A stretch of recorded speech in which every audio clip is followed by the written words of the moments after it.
Arratsaldeon guztioi, eta ongi etorriak denoi.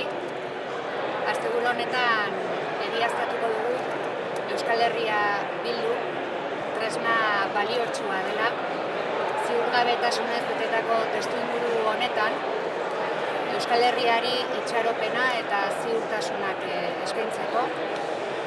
Gero eta pertsona gehiago gara Euskal Herria Bildura lotzen garenak, proiektu politiko honetara lotzen garenak, pentsatzen dugulako Euskal Herria Bildu tresna eraginkorrena dela, erabilgarriena dela, Euskal Herrian lan eta bizi garen pertsona guztientzako berdintasun eta askatasun ortzimuga berriak ekartzeko.